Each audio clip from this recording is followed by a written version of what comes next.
नमस्कार दोस्तों, आज हम इस वीडियो में बताएंगे कैसे इंस्टेंट अकाउंट खोला जाता है। सबसे पहले मैं एसबीआई अदर सर्विस में जाना है, केवाईसी वाले ऑप्शन पर क्लिक करना है, फिर आधार नंबर कस्टमर का डालना है। कस्टमर का आधार नंबर डालने के बाद कस्टमर का डेट ऑफ बर्थ डालना है। उसके बाद हमें एफपी कैप्चर पे क्लिक करना है। यहाँ यस आई एग्री पे टिक करके फिर सबमिट करना है। उसके बाद हमें कस्टमर का फिंगर लगवाना है।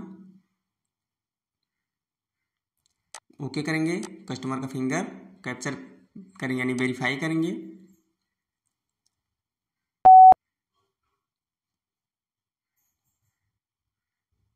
हमारे सामने केवाईसी सर्टिफिकेट निकल गया। इसको हम प्रिंट करके सेव कर लेंगे अपने सिस्टम में या प्रिंटर के माध्यम से प्रिंट कर लेंगे।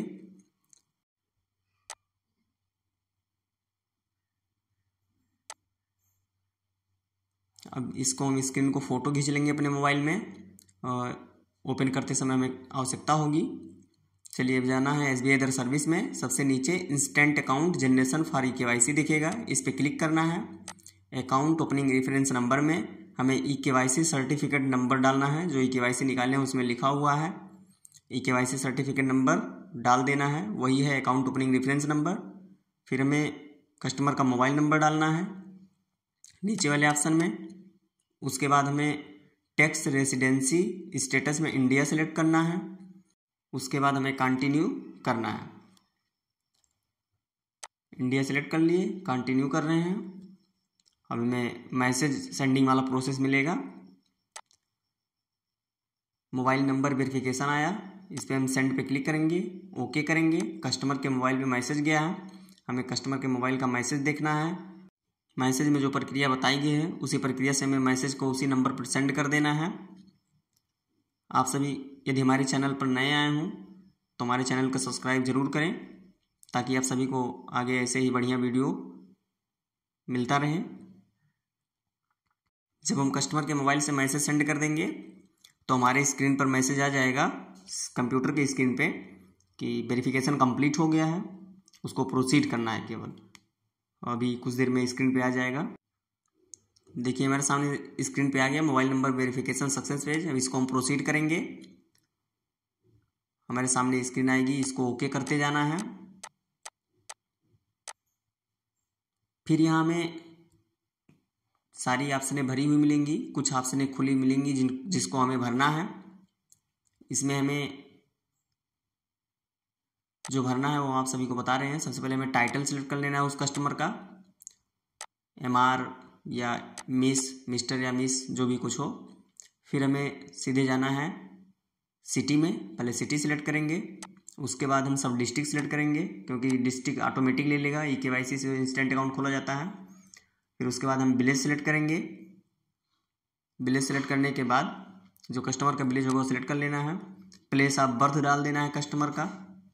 उसके बाद हमें एक ऑप्शन टाइप में जाना है और यहाँ पर जो कस्टमर का व्यवसाय होगा वो डाल देना है।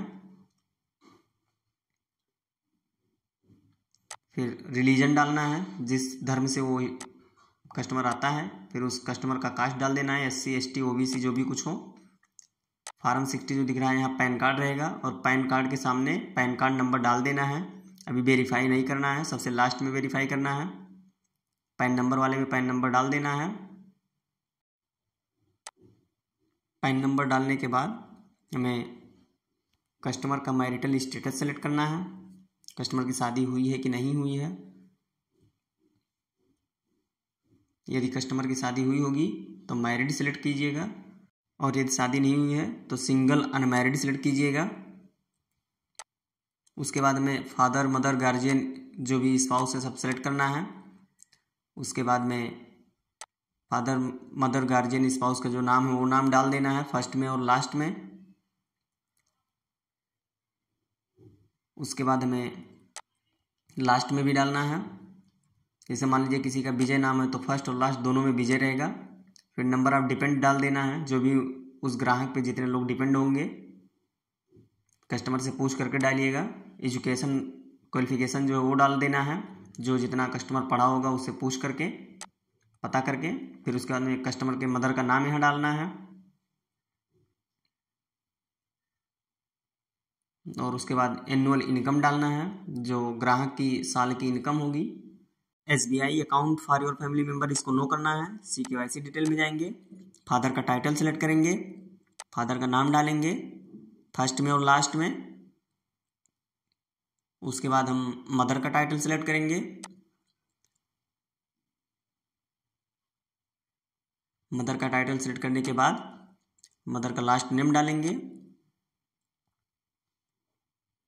फिर उसके बाद हमें आना है CKYC एक ऑप्शन में, जो भी कस्टमर का आप डाले हैं, जो कस्टमर है जो उसका व्यवसाय है वो डालिएगा। एड्रेस टाइप में रेसिडेंशियल करना है।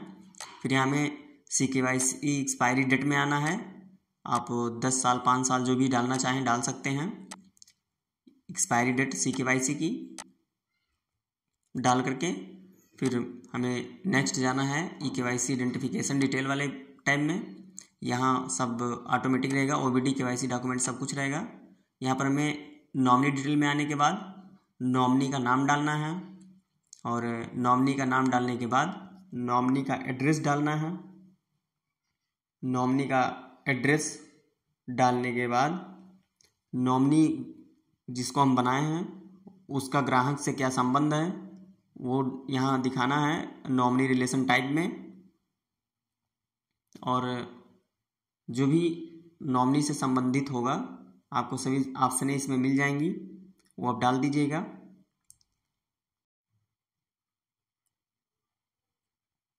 नॉमिनी का संबंध डालने के बाद हमें नॉमिनी का DOB डालना है।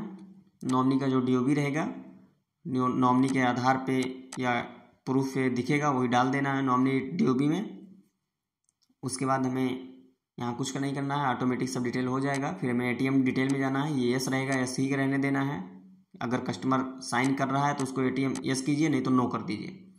फिर यहाँ हमें सेंसर डिटेल में सब भरा मिलेगा, हमें एक एक टैब आकर के चेक कर लेना है। सब अगर सही भरा हुआ है मिलाते जाना है, देखते जाना है। सब यदि सही भरा है तभी जा कर के पैन वेरीफाई होगा। अब यहाँ हम सब कुछ चेक कर लिए हैं, कहीं कुछ हमारे हिसाब से छूटा नहीं है। अब हम यहाँ पैन वेरीफाई पे क्लिक करेंगे, वेरीफाई बटन पे क्लिक करेंगे, थोड़ा समय लगेगा। यहाँ सब जो भी ऑप्शन आएगा उसको हमें ओके करते जाना है। अब देखिए हमारा पैन वेरिफिकेशन हो गया, पैन वाले ऑप्शन में नाम आ गया। अब इसको हम सबमिट कर रहे हैं, सबमिट कर दिए हैं। कुछ देर हमें इंतज़ार करना है, अभी हमारी स्क्रीन चेंज होगी।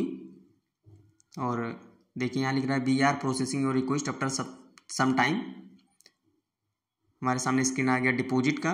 इसमें 0 से 20,000 तक आप पैसा जमा कर सकते हैं खाता खोलते समय। कोई कस्टमर कहे कि भैया हमारा खाता खोल दिए, 20,000 जमा कर दीजिए या 15,000 जमा कर दीजिए, तो 0 से लेकर के 15,000 20,000 तक आप जमा कर सकते हैं। यहाँ हम डेनोमिनेशन वेरीफाई करके कंटिन्यू करेंगे, कन्फर्म करेंगे।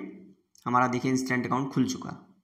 यदि आपको वीडियो पसंद आया हो तो हमारे चैनल को सब्सक्राइब जरूर करें। बहुत बहुत धन्यवाद आप सभी का।